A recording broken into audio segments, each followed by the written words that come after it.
This is the beginning of history's most extraordinary revolution. These are the people of India fighting for their freedom without lifting a hand, without firing a shot.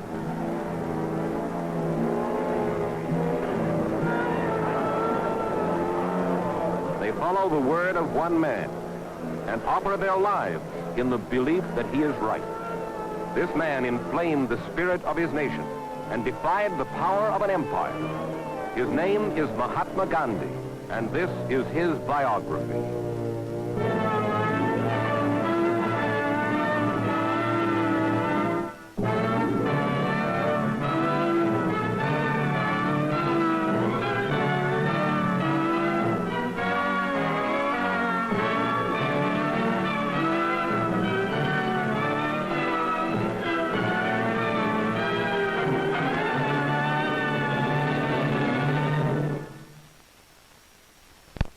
I'm Mike Wallace, and this is Biography. Our story, Mahatma Gandhi, a frail little man in robe and sandals. But to the British rulers of India, he was a dangerous and unpredictable revolutionary.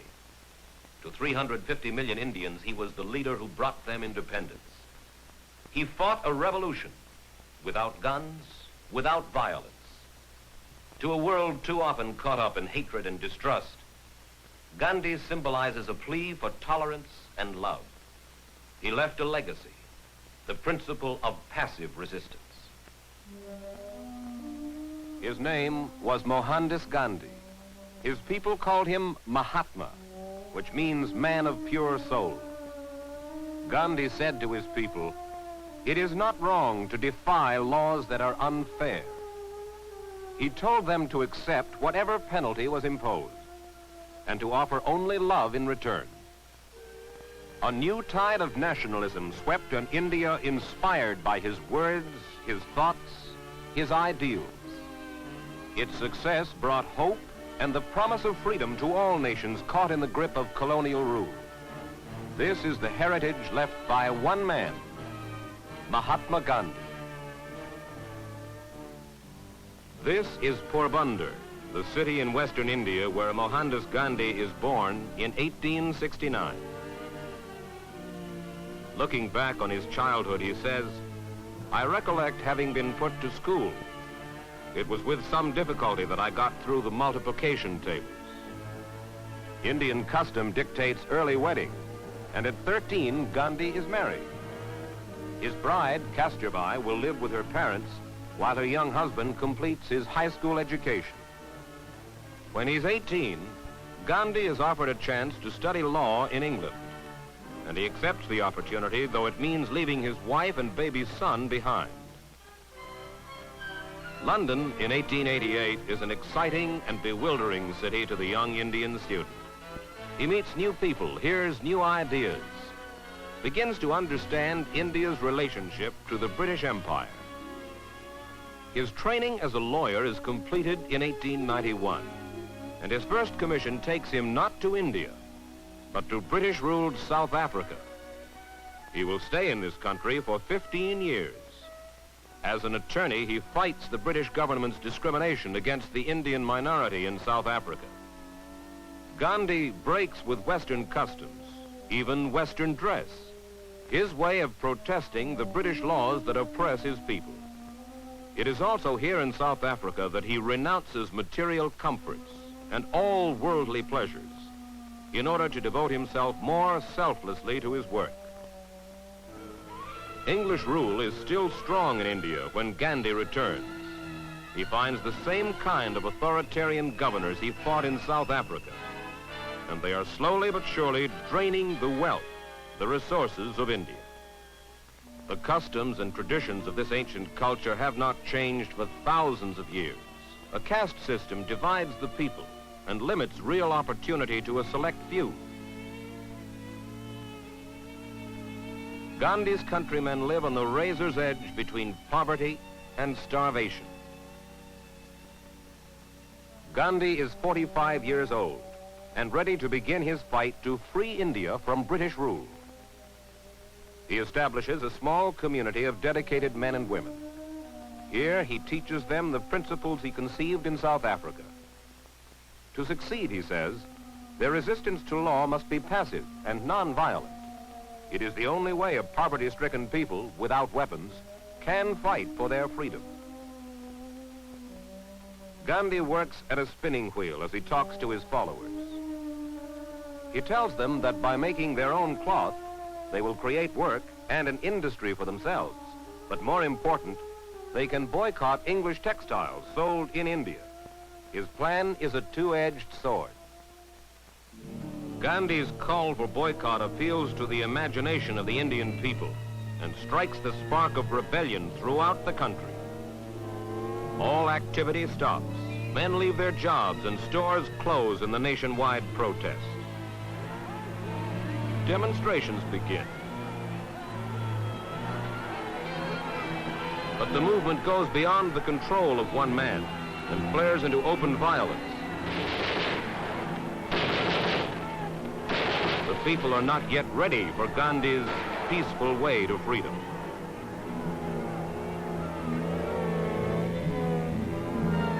In 1930, Mahatma Gandhi launches a protest against the salt laws.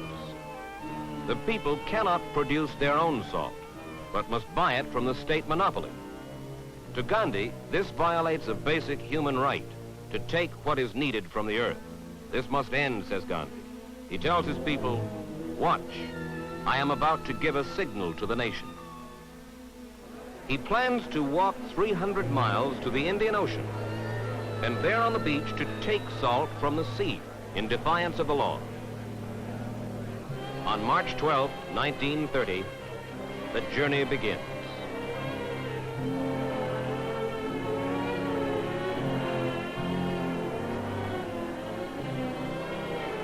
It will take 24 days to reach the Indian Ocean. As he moves across the dusty roads of India, this frail little man marshals his people. They are drawn to him by this act of defiance that symbolizes India's plea for freedom. From a handful of demonstrators, the marchers become a crowd, and then an army, unstoppable, unshakable in their conviction. Gandhi's name becomes their battle cry. Gandhi ki! Gandhi ki! Gandhi ki! Gandhi ki! Gandhi ki! Gandhi ki! Gandhi reaches the sea and is ready to make the forbidden salt. Some of the people gather the dried crystals from the edge of the ocean. Others carry buckets of seawater back to their camps. Fires are started, and the lengthy process of boiling and distilling the seawater begins. Slowly at first, with the crudest possible tools, the salt is prepared.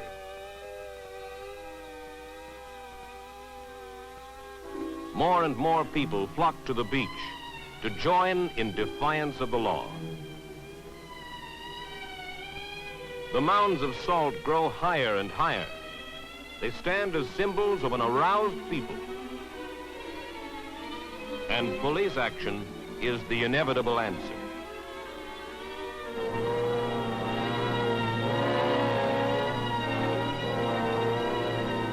The British government is forced to confiscate the salt. And by doing so, they accomplish what Gandhi has intended. This single act ignites the defiance of a people. All India hears what Gandhi has done in towns, villages, and cities, and civil disobedience spreads throughout the nation.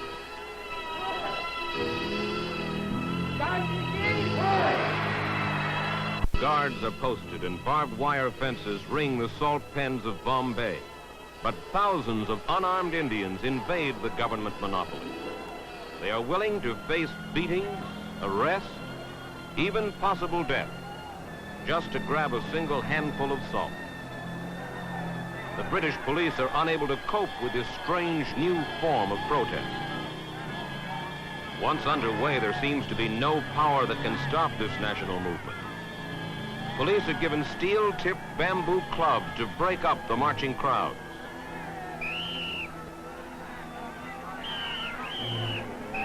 They are brutal weapons against people who will not fight back and allow themselves to be beaten.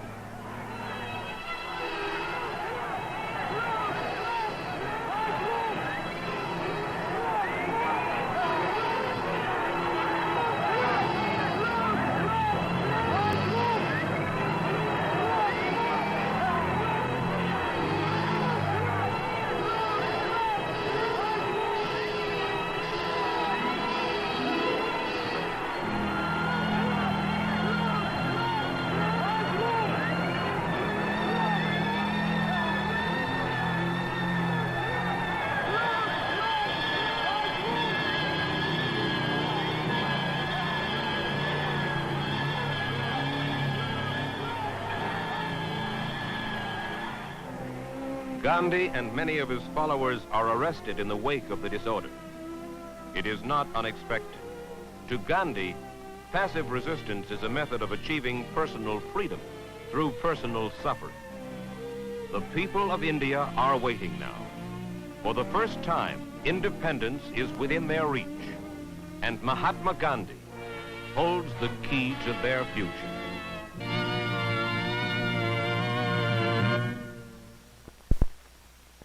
In the summer of 1931, after his release from prison, Gandhi boards a ship for England to attend a meeting that will determine the future of India. As a result of the Salt March, the British government appears ready to make concessions.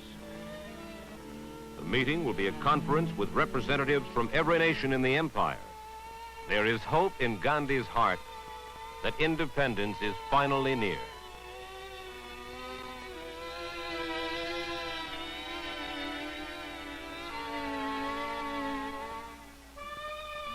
In London, Gandhi will be dealing with Britain's new Prime Minister, Ramsay MacDonald. Official resistance to any real change in India's status has already formed. It will be MacDonald's job to limit Gandhi's demands.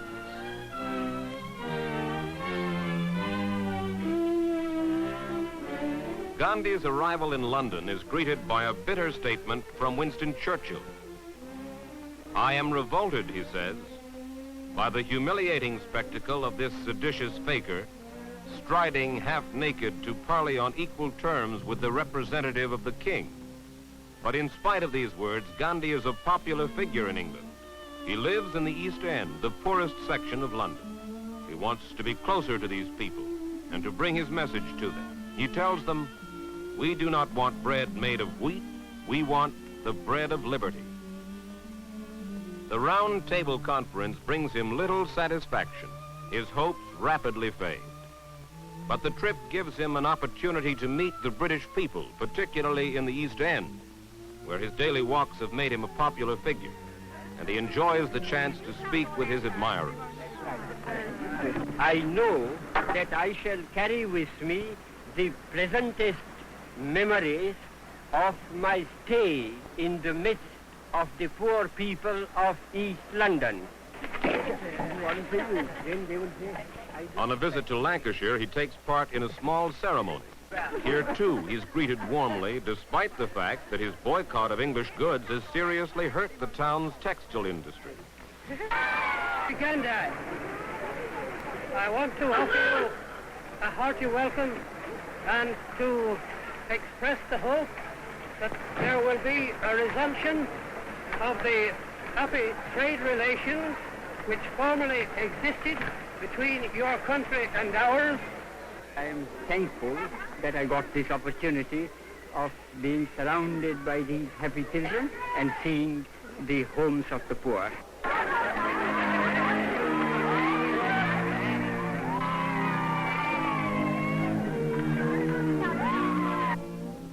The Round Table Conference adjourns on December 1st, 1931. The problem of India is unresolved, and Gandhi prepares to go home. His final statement sums up the frustration of his fruitless visit. My speeches at the Round Table Conference have all officially reported. Call that as you like. It is complete independence that we want. As Gandhi's ship returns to Bombay, among the people awaiting him is Kasturbai, the woman he married 49 years before. She lives in the shadow of Gandhi's fame, moving quietly, almost unseen through his career. She is a patient symbol to the women of India. She will take her accustomed place in the background as the welcoming demonstrations begin. The Indian people take this opportunity to show Gandhi that in spite of his disappointments at the conference, their faith in his leadership is unshaken.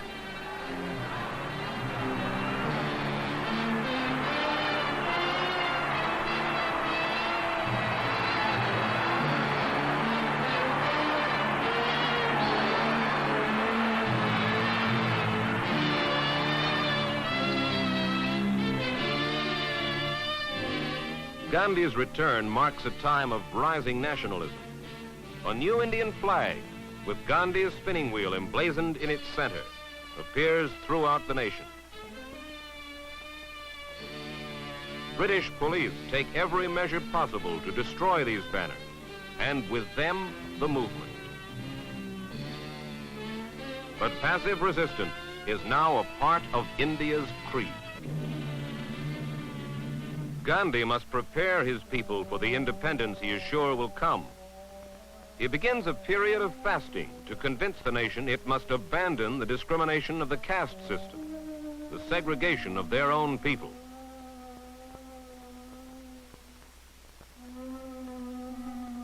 His fast ends only when Indian leaders agree to work for the recognition of the rights of the untouchables, the members of the lowliest caste in all of India. Gandhi travels the country now to raise money for his fight for the equality of the tragic untouchables. In small contributions, he nonetheless collects $250,000. He travels the length and breadth of India, always preaching his gospel of humanity, brotherhood, nonviolence.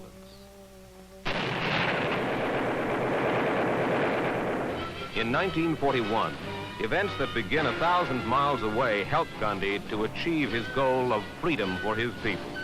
The Japanese begin their march through Asia, and the attention of England turns to a more serious problem than Indian independence.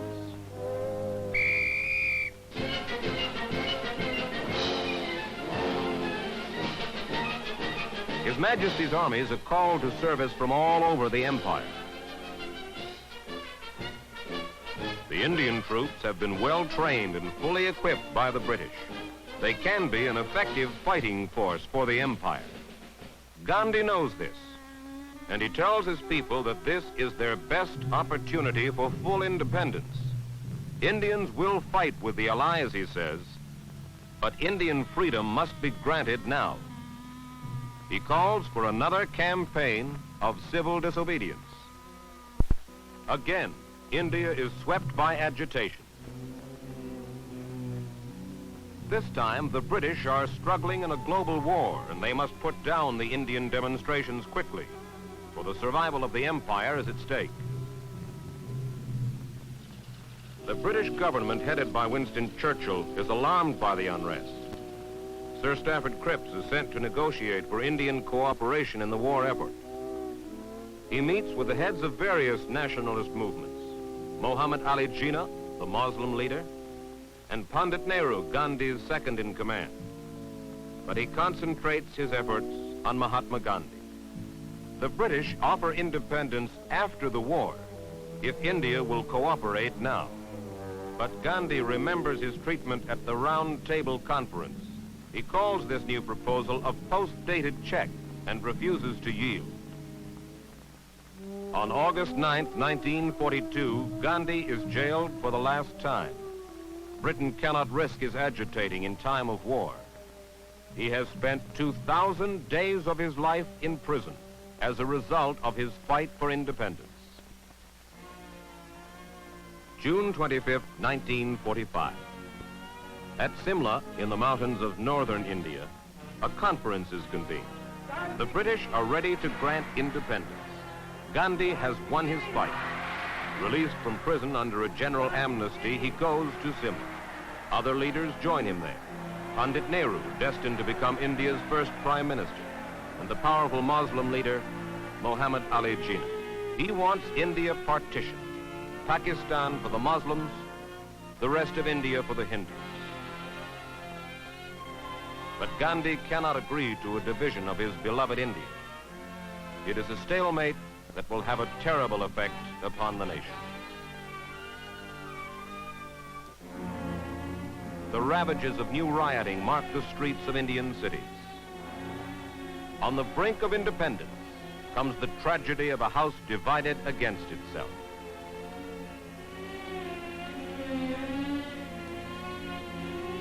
This holy war takes a dreadful toll in human misery. The roads are choked with refugees uprooted from villages where they've lived for generations. Muslims seek protection behind the newly created borders of Pakistan.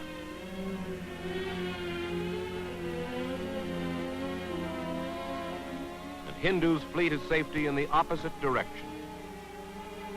And millions of them, Hindu and Muslim alike, are caught in the wake of this upheaval.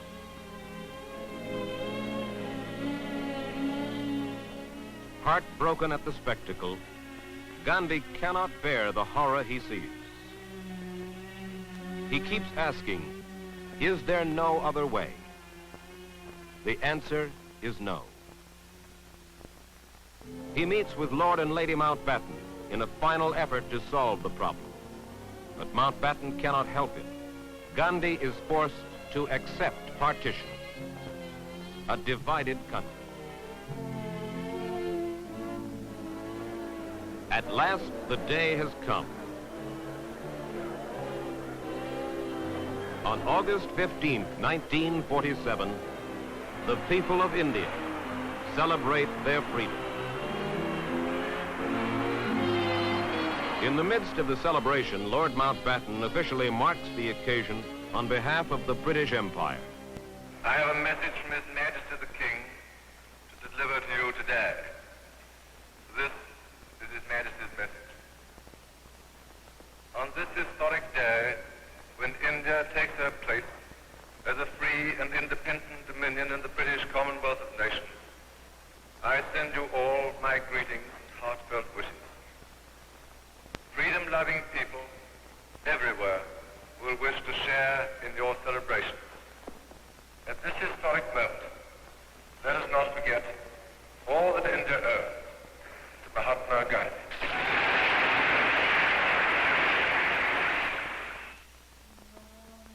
Mahatma Gandhi's job is done. But because of partition, it's a hollow victory. Bitterly disappointed, he retreats from the arena of politics and becomes an unofficial elder statesman to the new Indian government. But still, his days are troubled. Hindu fanatics make several attempts upon his life. They feel that if the fighting had continued, the partitioning would never have occurred. On January 30th, 1948, as Gandhi walks through his garden on the way to prayers, an assassin strikes. The light of India has gone out. Mahatma Gandhi is dead at 78, victim of a religious fanatic.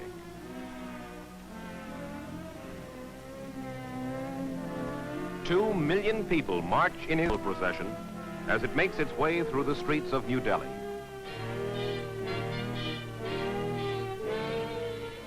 And this final tribute reflects the overwhelming impact of this one man upon his nation. India has lost its leader, and the world mourns.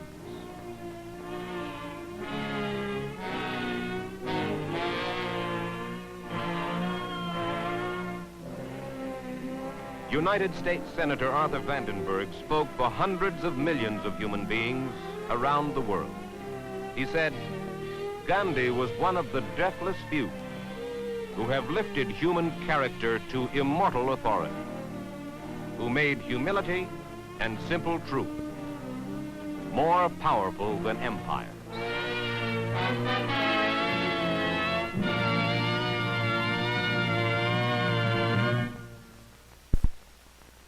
Of all the political leaders of the 20th century, Gandhi stands alone. In an age of oppression and conflict, he preached passive resistance, non-violence, even in the face of death. He led a revolution without guns and brought his nation independence with an idea as his most potent weapon. Mike Wallace for Biography.